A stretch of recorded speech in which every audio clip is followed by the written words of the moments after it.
রাত্রে এখানেই থাকবো। হ্যাঁ, চ্যানেলের সাইডে দেয় আমার অফিসিয়াল ইউটিউব মানে আসার হলো চ্যানেল যেটা ওইখানে পোস্ট করি। ভালো ছবি মুভি কি করা। তাইলে ভাই আপনার তো আমার একটা এই পাশে আসেন, আপনার তো এক প্রাত্যহিক যে জীবন আপনি আমাদের এলাকায় কিভাবে কাটাচ্ছেন এই বিষয়ে আমার আনন্দতে কাটাচ্ছি, আনন্দতেই আছি, মানে বিড়ির ধান্দা নেশার ধান্দায় গেছি, মানে আনন্দতেই আছি। তাছাড়া কি করবো, সবাই বিড়ি খেলে আমাকে দিবি আমার বিড়ি হয় খাই। আপনার বাড়ি কোনে? ওই রাজশাহী নাকি তালগাছি। তালগাছি এটা কোন থানা, কোন জেলা? ওই অটো শরীফ কভার মনে ভাই জ্ঞানম্যান নাই রে ভাই, জ্ঞানম্যান সব অজ্ঞান হয়ে গেছে। আসসালামু আলাইকুম ভিউয়ার্স এবং সম্মানিত মা বাবারা, আপনারা সবাই আশা করি ভালো আছেন এবং ভালো দলে আছেন। নতুন একটি ভিডিওতে আপনাদের সবাইকে স্বাগতম। আমি আছি আপনাদের সাথে ওমর ফারহান, আর আমার সাথে আছে আমাদের সেই গ্রামের একজন আগত আর কি মানসিক রোগী খালাতো ভাই না? তাহলে ভাই আপনার নামটা বলেন। মিলন। দিনকাল আপনার কেমন যাচ্ছে? ভালোই, খারাপ না, ভালো যাচ্ছে। বিড়ি খাওয়া ভালো হয় না ভাই, টক পেলাম খাওয়া। চলেন, আমি তো আপনাকে বলতেছি যে আপনি যেটা খাবেন আপনাকে সেটাই খাওয়াবো। ঠিক, কিন্তু আপনি তো এ পাশ থেকে ও পাশে, ও পাশ থেকে ও পাশে খালি ঘুরতেছেন। খাবার খাবেন? ভাত খাইলে ওইদিকে আমার বোনের বাড়ি। হ্যাঁ, না আমার বাড়িতে যাবেন। ভাই আপনি কতদিন ধরে আমাদের এলাকায় আসছেন? আপনি ওই বছর খানি, 1 বছর ধরে আমাদের এলাকায় আসছেন। টি স্টলে না, আপনি আমাদের বাড়িতে চলেন।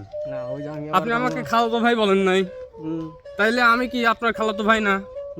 তাইলে খালাতো ভাইয়ের বাড়িতে যাবে, সমস্যা আছে না? আজকে এখন যাবে তুমি ভাই? এখন বাড়িতে, আমাদের বাড়িতে খাবার রান্না করছি, আমি সকালবেলা খাওয়া দাওয়া করে রওনা দিছি। হ্যাঁ না, এক সময় না ভাই, আজকে যাওয়া লাগবে তোমাকে। তো ভাই আমি আজকের কথা বলতেছি না, ও কালকে আমার শরীর ভালো আছে। ওই যে আমরা হচ্ছে গিয়ে ওই রান্না করছিলাম, তুমি তো দৌড় দিয়ে চলে গেলে। ওই দিনটা যাই না, ভালো থাকে নাই। ওই যে তোমার ভাই আসলো, খালি অনুষ্ঠান নাই, খালি ঘোরা আর দাওয়াত দিতেছে কোনে তাই কও।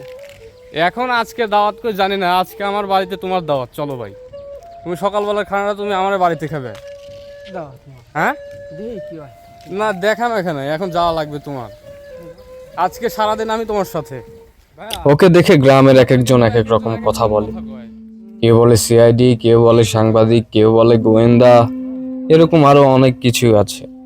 তো অনেকদিন ধরে ভাইকে আমি ফলো করতেছি, কিন্তু কি বলবো, ভাইকে নির্দিষ্ট সময় আর পাওয়াই যায় না। সে খুবই ব্যস্ত মানের মানুষ, তার বেশি চাহাত নেই। তার একটাই চাওয়া ছিল যে ভাই আমাকে 1 প্যাকেট বিস্কিট খাওয়ান। এত করে বললাম যে ভাই চলেন, বাড়িতে চলেন, কিন্তু কোনো রকম কথাই শুনলো না। দেখতে পাচ্ছেন এটা আমাদের গ্রামের মেইন রোডের পাশেই। তো এখানে রাত্রে ঘুমায়, কাঁথাবিহীন, কিছুই নেই। রাত্রে এখানেই থাকবো।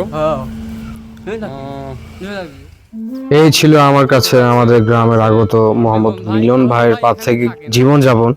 সে কিভাবে আছে আপনারা দেখতেই পাচ্ছেন আমাদের গ্রামে।